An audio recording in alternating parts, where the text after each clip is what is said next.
दोस्तों बलदेव राज चोपड़ा, जिन्हें दुनिया बी.आर. चोपड़ा के नाम से जानती है, भारतीय सिनेमा के बहुत बड़े फिल्मकार। चोपड़ा साहब के पिता चाहते थे कि ये पढ़ लिख कर कोई बड़े सरकारी अफसर बने। वो खुद भी सरकारी अफसर थे। बी.आर. चोपड़ा पढ़ने लिखने में बहुत अच्छे थे और साथ ही वो खेल कूद का भी हिस्सा लेते थे। ये उन दिनों की बात है जब देश का विभाजन नहीं हुआ था और बी.आर. चोपड़ा और इनका परिवार लाहौर में रहता था।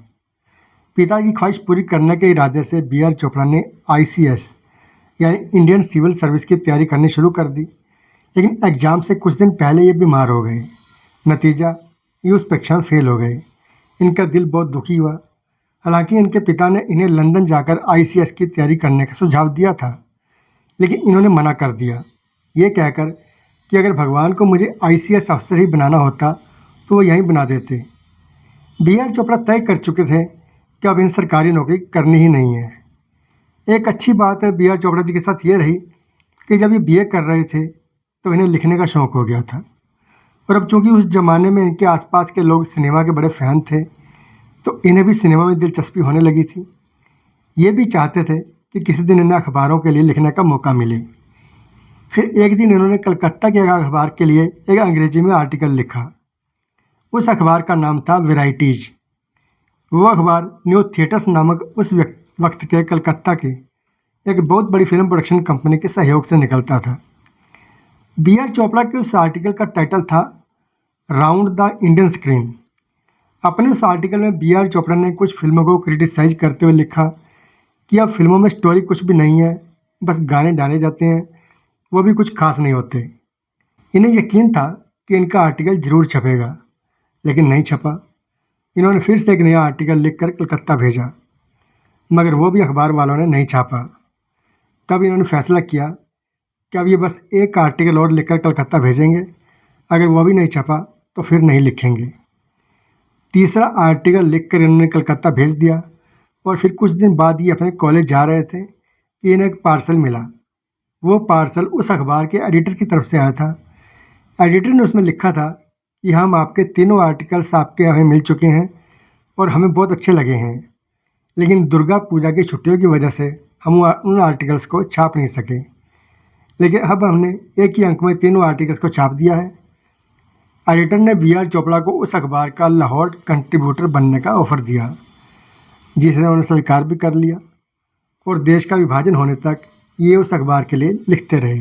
विभाजन के बाद जब बी.आर. चोपड़ा अपने परिवार संग लुधियाना स्थित अपने पुश्तैनी मकान में आकर रहने लगे, तो वहाँ इनकी मुलाकात इनके पिता के कुछ दोस्तों से हुई। उनमें से एक ने इनसे कहा, बलदेव, क्यों ना हम मिलकर फिल्म बनाएं। उनकी इस बात के जवाब में बी.आर. चोपड़ा जी ने कहा कि मैं तो फिल्में बनाना जानता ही नहीं हूँ, मैं कैसे फिल्में बना पाऊँगा।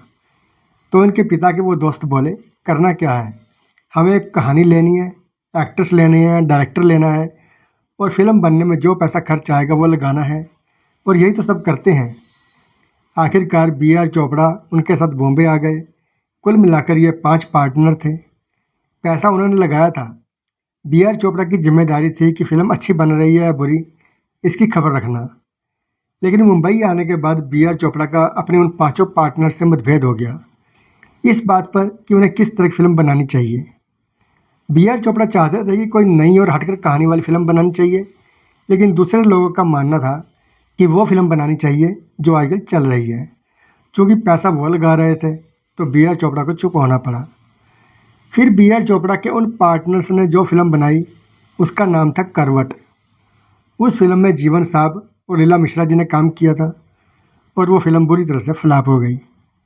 फिल्म फ्लॉप हुई तो इसके सभी पार्टनर्स लुधियाना वापस लौट आए, लेकिन बी.आर. चोपड़ा मुंबई में ही रहे। उन्होंने सोचा कि वो यहीं रहकर किसी अखबार में नौकरी कर लेंगे और इत्तेफाक से हिंदुस्तान टाइम्स के उस वक्त के editor in chief Durga Das उनके रिश्तेदार थे। उन्होंने बी.आर. चोपड़ा को आश्वासन दिया कि वो इन्हें नौकरी दिलवा देंगे। साथ ही जब उन्हें पता चला कि बी.आर. चोपड़ा फिल्म मेकर बनना चाहते हैं, तो उन्होंने भी इसके लिए काफ़ी प्रोत्साहित किया। इसके बाद तो बी.आर. चोपड़ा जी ने नौकरी के साथ साथ फिल्म बनाने अपना ख्वाब को पूरा करने में भी हाथ पैर मारने शुरू कर दिए। वो बॉम्बे के एक रेस्टोरेंट में जाकर बैठने लगे, जहाँ से घर शरत फिल्म कलाकार और लेखक आते थे, और इत्तेफाक से वहाँ इनके कई लोगों से जान पहचान भी हो गई। ये फिल्म मेकर बनने का ख्वाब तो देखते ही थे, लेकिन इन्हें पता ही नहीं था कि इन्हें करना क्या है, कहानी कहाँ से लेनी है, फाइनेंसर कैसे ढूंढना है। एक दिन उस रेस्टोरेंट में बैठे हुए थे कि एक आदमी इनके पास आया। उस आदमी से जान पहचान पहले ही हो चुकी थी। उस आदमी ने इनसे पूछा कि क्या तुम्हारे पास कोई स्टोरी है जिस पर तुमको फिल्म बनाना चाहते हो? तो इन्होंने इनकार कर दिया। तब वो आदमी इन्हें अपने साथ एक जगह ले गया और इसने इन्हें अपनी लिखी हुई एक कहानी सुनाई।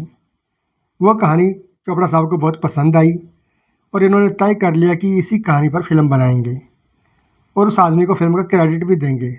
वो आदमी था ज़बरदस्त एक्टर और राइटर रहे आई.एस. जौहर साहब। और वो फिल्म जिसकी कहानी उस दिन आई.एस. जौहर ने बी.आर. चोपड़ा को सुनाई थी, वो थी फिल्म अफसाना की कहानी। बी.आर. चोपड़ा की ये पहली फिल्म की कहानी थी। भले ही विकीपीडिया पर बी.आर. चोपड़ा की पहली फिल्म करोड़ बताई जाती है, लेकिन वो फिल्म इन्होंने डायरेक्ट नहीं की थी। वो फिल्म एक दूसरे डायरेक्टर ने डायरेक्ट की थी जिसका नाम था प्रकाश। पर चूंकि बी.आर. चोपड़ा साहब उस फिल्म के साथ जुड़े हुए थे, तो अक्सर लोग करवट को इनकी पहली फिल्म मान लेते हैं, जो कि है नहीं। खैर, आई.एस. जौहर की कहानी तो बी.आर. चोपड़ा साहब को बहुत पसंद आ गई, लेकिन जब अब चुनौती थी कि फिल्म बनाने के लिए किसी ऐसे आदमी की तलाश करना जो पैसे लगा सके, यानी फाइनेंसर ढूंढना। अब चूँकि बी.आर. चोपड़ा को तो भेजा ही इस धरती पर फिल्मकार बनने के लिए था, तो किस्मत ने उनका इन फिल्म इंडस्ट्री से आने का रास्ता अपने आप बनता चला गया। उसी रेस्टोरेंट में बी.आर. चोपड़ा साहब से एक दिन इनका एक पुराना जानकार मिला। उसका नाम था गोवर्धन दास अग्रवाल। बी.आर. चोपड़ा इन्हें लाहौर से ही पहचानते थे। विभाजन के बाद ये भी मुंबई आ गए थे और अभी अभी फिल्मों में पैसा लगाना चाहते थे। गोवर्धन दास अग्रवाल को जब पता चला कि बी.आर. चोपड़ा फिल्म बनाना चाहते हैं, तो उन्होंने उनसे पूछा कि क्या तुम्हारे पास कोई स्टोरी है? चोपड़ा साहब ने उन्हें आई.एस. जौहर वाली स्टोरी के बारे में बताया। उन्हें स्टोरी सुनने को कहा, तो चोपड़ा साहब ने उन्हें स्टोरी भी सुना दी। गोवर्धन दास अग्रवाल को वो स्टोरी बहुत पसंद आई और उन्होंने वादा किया कि वो इस फिल्म पर पैसा लगाएंगे। यह सुनकर बी.आर. चोपड़ा साहब बहुत खुश हुए। उन्होंने गोवर्धन दास अग्रवाल से कहा कि चलिए तो कास्ट और डायरेक्टर फाइनल कर लेते हैं। अब गोवर्धन दास अग्रवाल ने कहा कि डायरेक्टर तो तुम ही होंगे, तभी मैं पैसा लगाऊंगा और ये मेरी शर्त है। बी.आर. चोपड़ा बड़े हैरान हुए, क्योंकि वो तो जानते ही नहीं थे कि फिल्म कैसे बनाई जाती है। उन्होंने गोवर्धन दास अग्रवाल को बताया कि मैं नहीं जानता फिल्म कैसे डायरेक्ट की जाती है, लेकिन वो अपनी जिद पर अड़े रहे। उन्होंने बी.आर. चोपड़ा से कह दिया कि या तो तुम खुद इस फिल्म को डायरेक्ट करो या फिर हम इस फिल्म को भूल जाते हैं। अब बी.आर. चोपड़ा का कोई चारा न था, तो उन्होंने तय किया कि वो जानकारी जुटाएंगे और खुद फिल्म डायरेक्ट करेंगे। फिल्म की कास्टिंग हुई और अशोक कुमार, वीना, जीवन, कुलदीप कौर, प्राण और कुक्कू मौर्य जी को फाइनल किया गया। बात जब डायरेक्शन की आई, तो बी.आर. चोपड़ा ने तय किया कि वो किसी कैमरामैन को लेंगे और उसे अपनी ज़रूरत के हिसाब से शॉट बता देंगे और इस तरह फिल्म कंप्लीट कर ली जाएगी। किसी ने बी.आर. चोपड़ा से कहा कि कोई अच्छा कैमरामैन हायर कर लो ताकि फिल्म अच्छी बन जाए, लेकिन उन्होंने उस आइडिया को रिजेक्ट कर दिया, क्योंकि उनका मानना था कि अगर अच्छा कैमरामैन लिया तो फिर अपने हिसाब से काम करेगा, जबकि वो इस फिल्म को अपने मुताबिक बनाना चाहते थे। आखिरकार साल 1951 में बी.आर. चोपड़ा की पहली फिल्म अफसाना रिलीज हुई। जिस दिन इस फिल्म का पहला शो था, बी.आर. चोपड़ा की पत्नी ने शो पर आने से इनकार कर दिया था, क्योंकि उन्हें लग रहा था कि फिल्म फ्लॉप हो जाएगी और फिल्म लोगों को इतनी बुरी लगेगी कि लोग अंडे और जूते स्क्रीन की तरफ फेंकने लगेंगे। लेकिन ऐसा कुछ भी नहीं हुआ, बल्कि लोगों ने इस फिल्म को बहुत ज़्यादा पसंद किया और फिल्म सुपर डुपर हिट हो गई।